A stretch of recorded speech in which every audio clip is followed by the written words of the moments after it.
C'est Guillaume Meurice. Oui, bonjour à tous. Alors, une fois n'est pas coutume, chronique littéraire. Merci pour les 2 applaudissements. C'est vraiment un succès d'estime. Merci. Chronique littéraire avec mon conseil lecture du jour.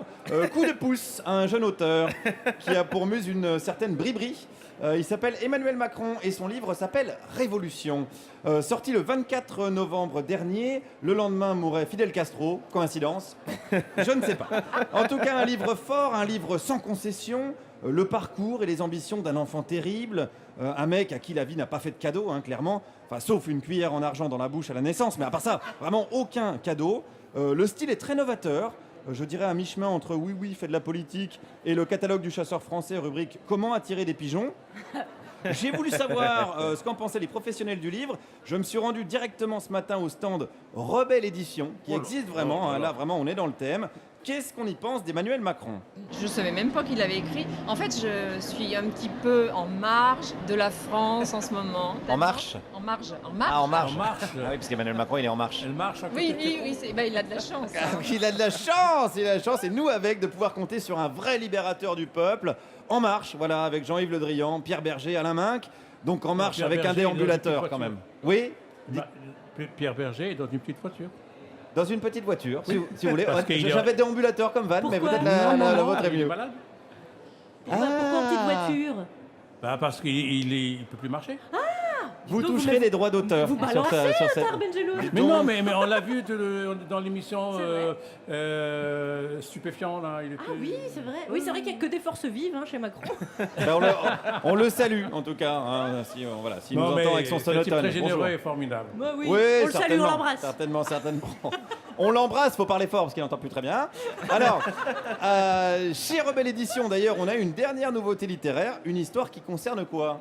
Qui concerne un homme qui travaille trop, qui travaille tellement, qui finit par oublier sa famille, ses amis, sa maison, qui ne vit que dans son bureau. Non mais ça c'est exactement le programme d'Emmanuel Macron du coup. Ah ben voilà. Est-ce qu'il est mal payé dans son boulot?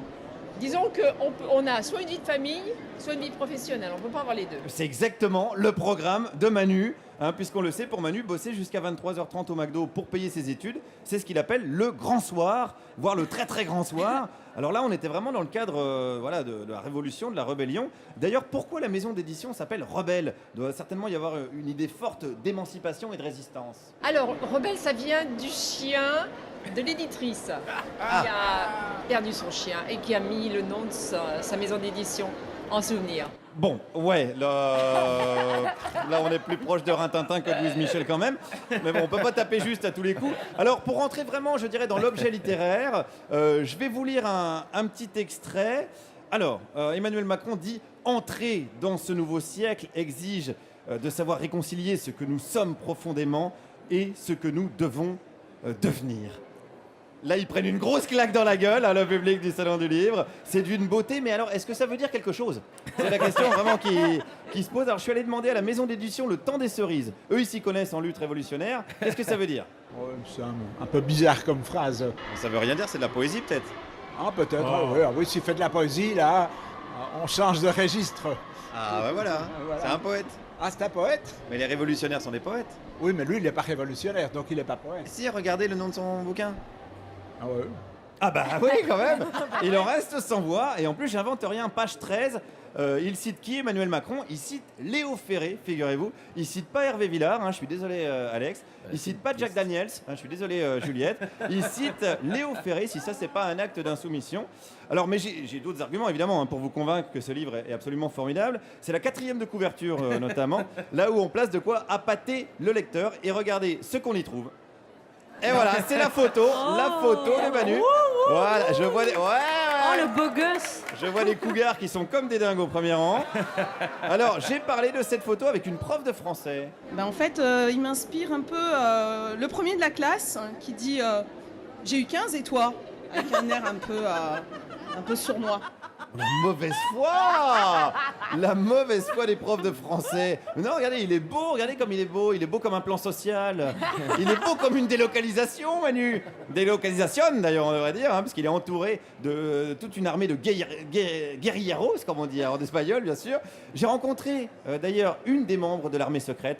et je lui ai demandé pourquoi ce titre de livre. C'est parce que comme il veut changer dans tous les domaines, que ce soit la santé, l'environnement, l'éducation, le travail, le chômage, et que c'est vraiment un autre positionnement, donc je peux comprendre qu'il l'ait appelé Révolution. Voilà. Est-ce qu'on peut faire la révolution avec Jacques Attali?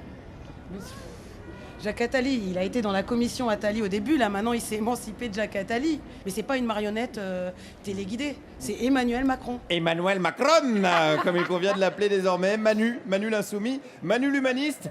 Écoutez bien ce qu'il dit de son passage à la banque Rothschild, hein. Âme sensible, s'abstenir. Alors il parle de son métier de banquier. Ce métier n'est pas de manier de l'argent. Il ne s'agit ni de prêter ni de spéculer. C'est un métier de conseil, où ce qui a de la valeur, ce sont les hommes. Oh la vache! Excusez-moi, ça m'émeut beaucoup. Explication avec notre nouvelle camarade. Ce qu'il veut dire, ce travail qu'il a fait chez Rothschild, c'est un travail de rapprochement d'entreprises. D'ailleurs, il a fait des fusions ou des acquisitions. Donc, Il a travaillé sur l'humain. Oui, je vous dis au sens les équipes. C'est l'équipe d'une première entreprise qui va se rapprocher d'une seconde entreprise, soit en la rachetant, soit en fusionnant. Mais c'est beau quelqu'un qui travaille à la banque Rothschild, mais pas pour l'argent, pour l'humain. C'est quand même émouvant. Arrêtez. Oui, on va s'arrêter là. On va s'arrêter là parce que ça m'émeut beaucoup trop cette histoire. Alors je vous laisse en vous rappelant qu'en physique, tout de même une révolution, c'est le fait de tourner en rond en revenant à peu près au même endroit, un petit peu comme faire croire à du neuf avec des vieilles idées finalement. Guillaume Meurice, merci. Merci à vous. Face au public Je vous du Salon conseille. du Livre, porte de Versailles. Moi aussi j'ai un conseil littéraire. Guillaume Meurice, Marc Large, on n'est pas sérieux quand on a 2017 ans. C'est vrai. C'est vos textes et ses dessins et derrière il y a une photo de vous beau gosse, plus petite mais beau gosse quand Oui, même. c'est vrai, c'est vrai. Donc voilà, un livre aux éditions Un Point c'est tout. Tout à fait, Et merci. Tahar Benjeloun est avec nous, avec son pavé Quarto chez